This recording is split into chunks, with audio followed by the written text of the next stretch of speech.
नाग पंचमी का त्योहार हम क्यों मनाते हैं भाई और बहनों। अगर आप सभी जानना चाहते हैं तो बने रहिए मेरे पूरे वीडियो में। तो बात उस समय की है,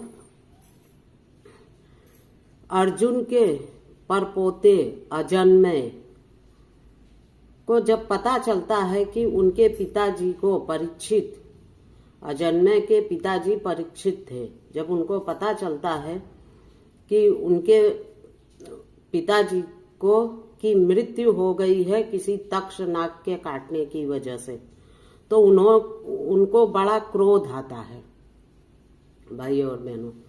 और क्रोध गुस्सा आता है और उन्होंने गुस्से में आके उन्होंने एक यज्ञ किया, महायज्ञ किया। और यज्ञ में उन्होंने जितने भी देश में सर्प जाति थे, जितनी भी प्रजातियां थी सांपों की, सबका आवाहन करके और उसी यज्ञ में भस्म करने लगे। तो जैसे ही तो जो तक्षक नाग था, जब उसने सुना कि यज्ञ हो रहा है और सारे सर्प यज्ञ में भस्म हो रहे हैं, तो वो जाके स्वर्गलोक में इंद्रदेव के सिंहासन के पीछे छिप जाता है।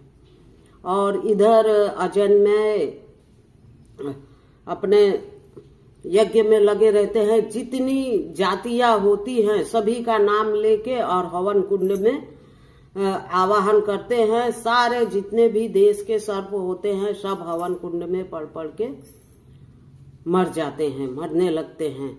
तो फिर उन्होंने प्रार्थना की महर्षि आस्तिक मुनि की। तो आस्तिक मुनि आते हैं, जब राजा वो तक्षक ने जब प्रार्थना की आस्तिक मुनि को, तो वो जाके और यज्ञ को रोकते हैं और रोक के उनसे कहते हैं कि जो हुआ वो तो हो गया, तुम्हारे पिताश्री की भी गलती थी और तक्ष का क्या कसूर उसमें, उसको तो श्राप मिला था काटने का, तो उसने काटा। अब आप इस तरह से बेजुबान जानवरों को क्यों परेशान कर रहे हैं, क्यों पृथ्वी को विहीन कर रहे हैं सर्पों से? ये गलत है, आप ऐसा नहीं कर सकते हैं, आप अभी के अभी इस हवन को रोक दीजिए।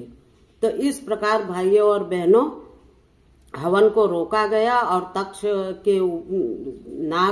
नाग के ऊपर आस्तिक मुनि ने उसको, वो भी जल रहा था तो उसके ऊपर दूध डाला उसको ठंडा करने के लिए, और तक्ष नाग की